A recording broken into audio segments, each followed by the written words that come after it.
स्वागत है आपका केमिकल ब्रांच में। आज का टॉपिक है बैच डिस्टिलेशन।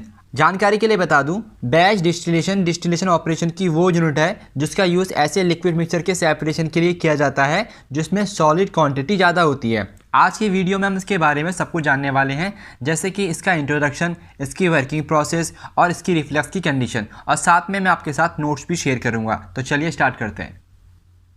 पहले मैं आपको दिखा देता हूँ कि बुक में इसके बारे में क्या लिखा है। आप चाहो तो बुक में से पढ़कर भी खुद इस टॉपिक को तैयार कर सकते हो, या फिर आप इस वीडियो को पूरा देख लो। आज आपका ये टॉपिक पूरा क्लियर हो जाएगा।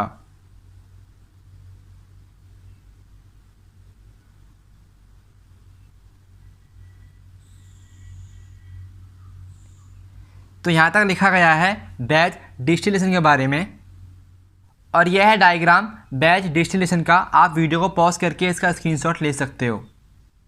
आगे बढ़ने से पहले आपसे रिक्वेस्ट है कि ये अंग्रेजी के कुछ शब्द हैं जिनका मतलब मैंने हिंदी में लिखा है। इन अंग्रेजी के शब्दों को मैं आगे इस्तेमाल करने वाला हूं, तो आप इनको एक बार देख लो।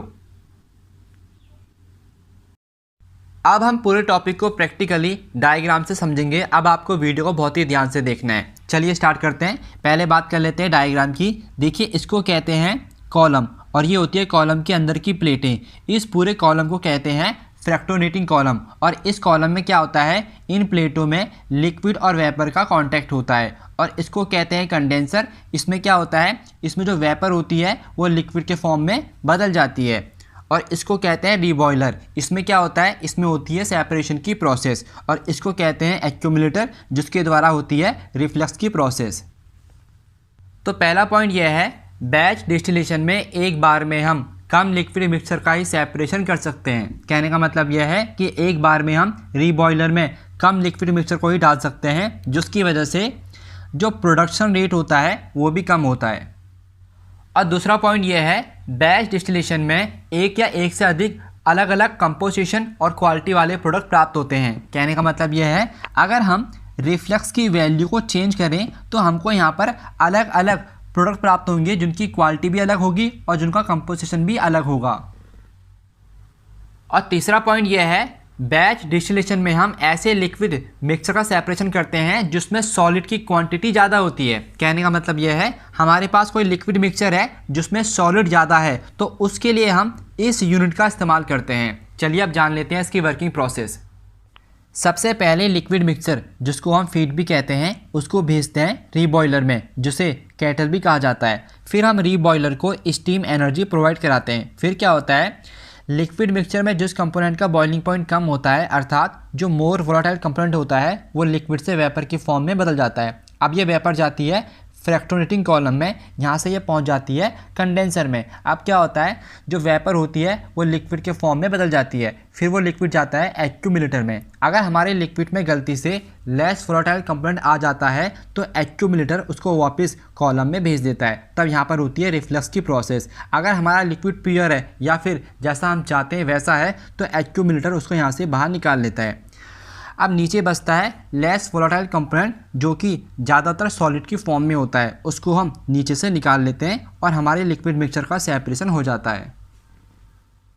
अब तक मैंने आपको इसका इंट्रोडक्शन और इसकी वर्किंग प्रोसेस के बारे में बता दिया है, जो कि यहाँ से लेकर यहाँ तक है। लेकिन अक्सर एग्ज़ाम, प्रैक्टिकल और इंटरव्यू में रिफ्लक्स रेशियो के आधार पर सवाल पूछे जाते हैं, तो चलिए उसको भी देख लेते हैं।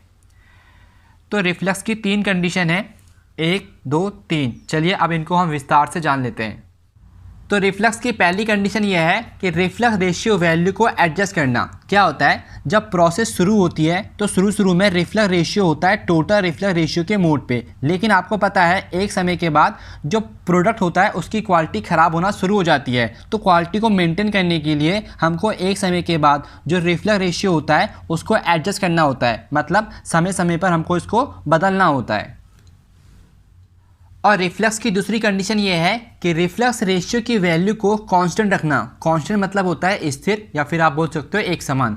हमको पता है हर एक प्रोडक्ट के लिए अपना एक मेजरमेंट होता है, उसी के आधार पर हम रिफ्लक्स रेशियो की वैल्यू को सेट कर देते हैं, और ये वैल्यू तब तक कांस्टेंट रहती है जब तक हमको हमारा प्रोडक्ट मिलता रहता है।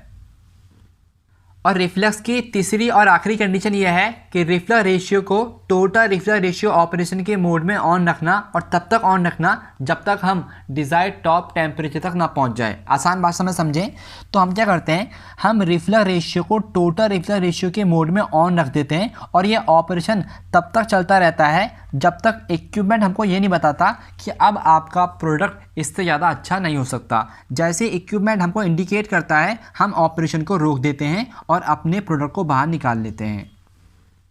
और ये है मेरे नोट्स, आप वीडियो को पॉज करके इसका स्क्रीनशॉट ले सकते हो। इसमें बैच डिस्टिलेशन के बारे में सब कुछ लिखा हुआ है और आसान भाषा में लिखा हुआ है। और इसी के साथ आज का टॉपिक यहीं पर खत्म हुआ। उम्मीद करता हूँ वीडियो आपके लिए यूज़फुल है, तो प्लीज़ यार वीडियो को लाइक कर देना। मिलता हूँ आपसे नेक्स्ट वीडियो में।